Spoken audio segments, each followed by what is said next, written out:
Hi, this is Erin Harrison coming to you from the Austin Convention Center at IT Expo. And I'm joined today by Tom Shafron, who's the CEO of Viewbiquity. Welcome, Tom. Thank you. It's a pleasure to be here. Thanks for being here. So you guys have rolled out some new products for service providers this year. Tell us about those and what the response has been like. So we started out focusing on the enterprise market and been doing that for about 2.5 years. And we're still in the enterprise market, but about a year ago, we started developing a line of products specifically focused on the service provider. When I mean service provider, it would be an ILEC or a cable company or a wireless provider to offer automation services to their customers. So we launched it about 4 months ago, the Viewbiquity Cloud Application Suite. And we've got 20 in trial, and we've just announced in the last 2 weeks that 3 are launching and are moving forward with it. So it's in 4 months, that's pretty good response. We're very happy. And tell us about some of the steps that Viewbiquity is taking to bring its enterprise M2M solutions into the service provider, into the smart home. Sure. So we built our platform based on the enterprise. And then when we look at service providers, we realize a service provider is really just like an enterprise where they have their data centers and their central offices, and then their customers are almost like satellite offices to that central office or data center. So we were able to take that platform and bring it right into that service provider model, allow them to host the equipment in their data center, in their central office, to offer the services to their customers. And what are some of the business advantages for service providers to adopt and deploy some of the new services based on the cloud application suite that you guys offer? So some of the applications that we've launched, and there's really a wide range, there's automation, so that would be normally thermostat control, lighting control, monitoring, security, door window sensors, motion sensors, and then there's also applications with a partner that we have based out of Nebraska that does grain farm solutions, so grain bin monitoring, things of that nature.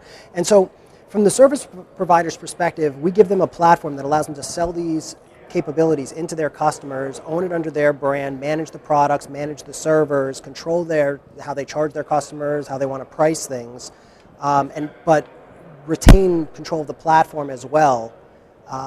And the benefit is that they get to get that revenue, which is obvious, but they can convert customers that maybe were just getting a service 6 months out of the year on a vacation home and convert them to a year-long customer so that they can control their thermostat and during the winter or during the summer, or in the winter, let's say they're realizing that the temperature has dropped and their pipes are going to freeze. They can get that type of notification, things of that nature, and get hooks into these customers that extend the relationship beyond just providing voice and data services.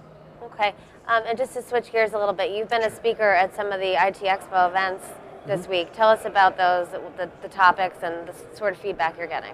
Sure. So one of the sessions that I did was really focused on development. So our platform is based on web technologies, HTML and JavaScript.